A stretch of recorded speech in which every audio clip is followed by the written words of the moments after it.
Welcome, ladies and gentlemen, to your magical moon message. This is the Peace Dealer. The moon in Taurus, sun in Pisces. Let's talk about it. Well, we know that at the beginning stages of these signs, we still activate the nature of the transit in the first decan. Whereas coming into next week, these will start to activate in the second decan. That being said, jargon aside, Taurus is Pisces' third house of communication. Well, Gemini's communication, but let's say third house of immediate environment, neighborhood, ideas, siblings, and most importantly, your skill sets and abilities. So this activation is finalizing the activation of the new moon cycle that we started in Pisces. What did we activate? Magic through belief. This is the fourth level of magic we're activating before we do it all over again, starting with Gemini. So a thought turned into a behavior in Virgo from Gemini, which turned into a vision, which is now becoming a belief. As such, every new moon transit activates magical perception. And we trust in the magic of new beginnings. The reason why I want to say it like this is by the time we reach the final part of this activation and we activate the third house to the new moon cycle, this turns the activation of this magical perception, manifesting the cardinal direction of this perception to strengthen and fix itself in the form of a magical ability. So once we begin to integrate from moon in Gemini with the square to Pisces to moon in Leo, the ability we're grounding and bringing to form now will become a technique in a week from now with the moon in Leo. Technique, taking the abilities you're manifesting now and then putting them all together and integrating into a technique. And once we complete that technique, boom, full moon, we experience and we get in the harvest and break through this, okay? The presence of Uranus here in Taurus deviates and splits those of you who have the strong mental fortitude to perceive the supernatural. And a very amazing thing about, your development on this journey is understanding the whole concept behind muggles. Do muggles exist? Maybe. It's hard for some of you who are just so aligned, attuned, and awakened with the supernatural and the ability to perceive magic that other people can't. Well, it's not that they can't, it's that they don't. Everything in your life constitutes a choice. So when you reinforce with certain principles and beliefs that certain magical experiences are just coincidences, we're all calling it something. But this is what these specific set of individuals choose to do. Everyone vibrates at a frequency and wavelength, a soul wavelength. Everyone has the ability to be psychic. Being psychic is like being smart. It's not necessarily a special skill that some people have or don't. It's an attribute of your own consciousness. Just like being magical. If you can breathe, you can be magical. But you're realizing that the ability to perceive magic and the ability to perform magic is an aptitude. And it's not necessarily a skill that you can just postulate about and feel like you can know without having experience. This is the difference between master magicians who put in work as much as an Ivy League graduate of medicine has put in work.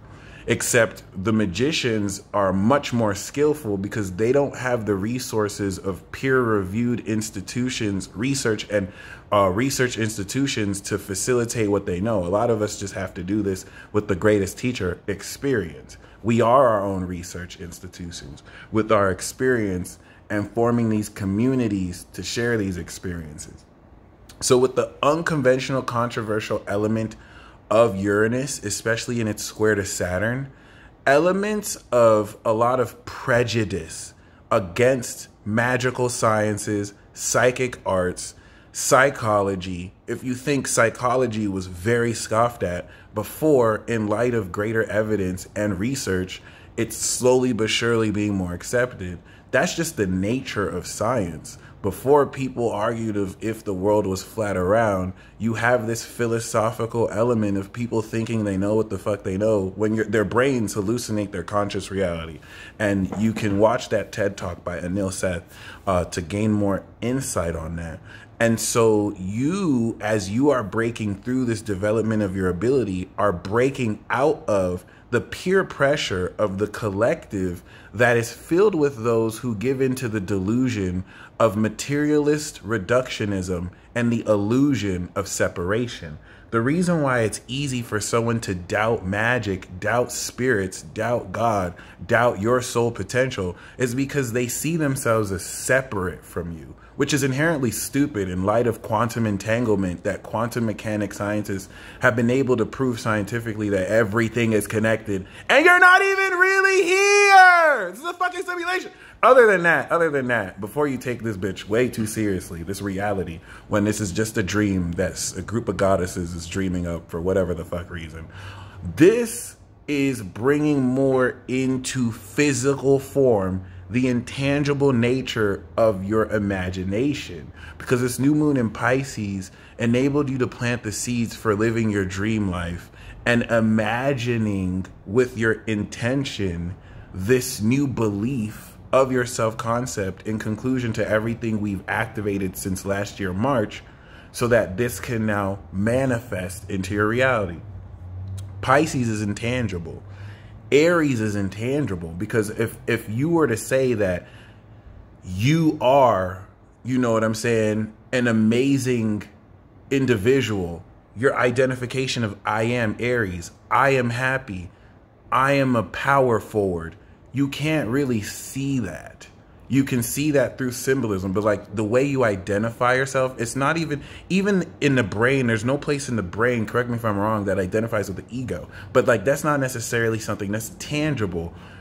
Taurus is tangible though. Your five senses.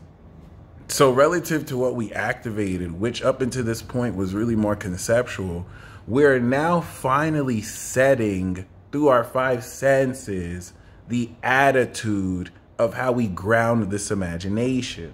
The purpose of this activation before we integrate it is for you to really be as fish-tarded as you can. Live in the end state of your imagination. It's even perfect if you've been distracted and you feel like, oh, I haven't been focusing on that. Stop everything you're doing right now with me and imagine the dream life you're living, where you're getting fed grapes by ex-kabuki porn stars with sexy bodies, and they're just feeding you, telling you, oh my God, you're so amazing. And now you're just experiencing bliss and paradise. What are you smelling? What are you feeling? What are you hearing? Really hear it. Spend enough time and imagination to feel it, hear it, and then go about your day sustaining that state. And this is going to manifest imagination abilities that help warp your personal reality to draw from this astral realm elements of your imagination into, through your five senses, this reality. First of all, what I'm telling you should feel unconventional, unless you're there, unless you're a master and you do this every day. But relative to the peer pressure of this society that deludes you into believing bullshit about yourself, like you not being a soul, the biggest lie you've ever been told is that you're just a physical body and you don't have a soul and spirit. And that's a failure of the education system and science. But it is what it is. You're the revolution. You have personal experiences that prove all that shit wrong and prove the truth of who you are to be real. And this is what's expressing itself in more tangible nature. You're going to see more elements of what you have been imagining and manifesting come into reality.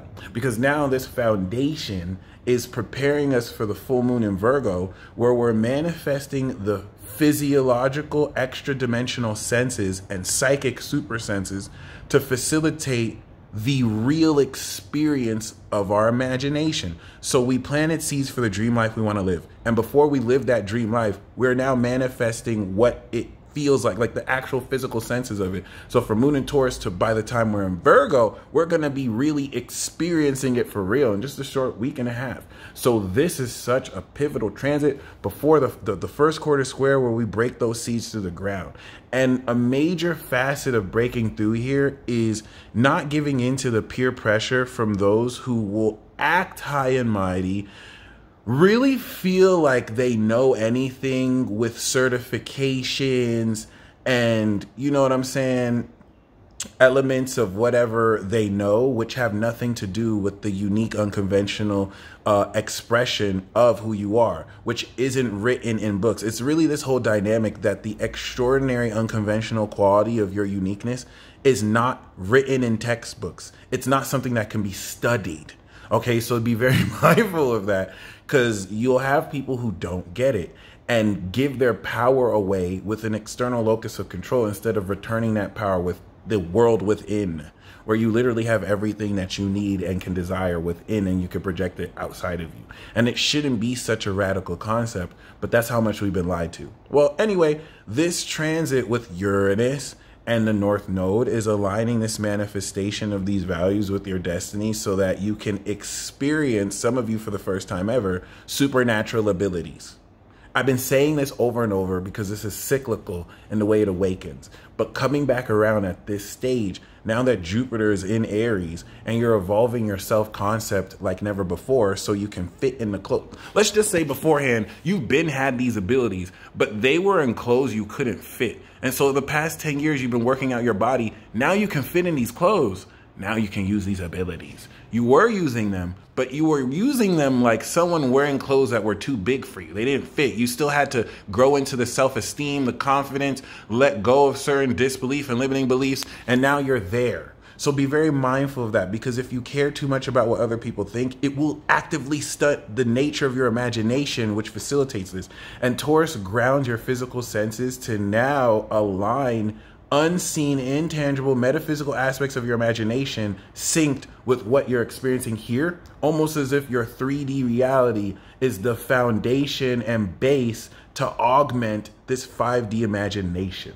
There's nothing that I'm saying that you don't know. I'm just dumbing it down in a way that, of course, you can tell a baby, or make sense of this in ways that make sense to you. You watching this are understanding what I'm telling you in a much more advanced way. So take it with a grain of salt and make this what you want to make it. But this is really just my fancy way of saying, as the moon continues into Taurus, you are going to be making tangibly real elements of your own superpowers that you awaken Capricorn season, and the knowledge of which you downloaded Aquarius, to where this is the part of the transit you start to experience it in a grounded way that's not just mental or imaginary. So allow this alignment with your mind, imagination, and body to now, on your senses, wear the nature of this intention. And the best advice I can give you is to just stay fish-tarded all of Pisces season.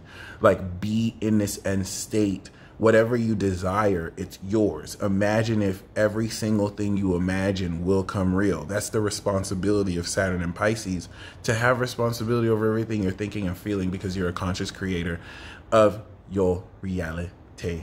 Ladies and gentlemen, this is the Peace Dealer. I hope that you enjoyed this Magic Moon message. After the activation, we're going to begin integration. So this is where you're manifesting supernatural abilities. And then for Moon in Gemini, you'll understand how to think about these abilities. Moon in Cancer, you'll understand how to fully express these abilities with the feeling of how to fully express the talent, and then integrate the charge of how passionate to bring all of this ability together into a technique. And this is basically you going to be able to ground physically the causality of certain things you do physically and how that manifests your imagination. So this is the initial breakthrough before we get to the moon in Leo, and it's consistent, boom, breakthrough into the full moon, into this dream life you have harvested. Anyway, y'all stay blessed as always. I hope this message speaks to you. Godspeed, and as always, peace.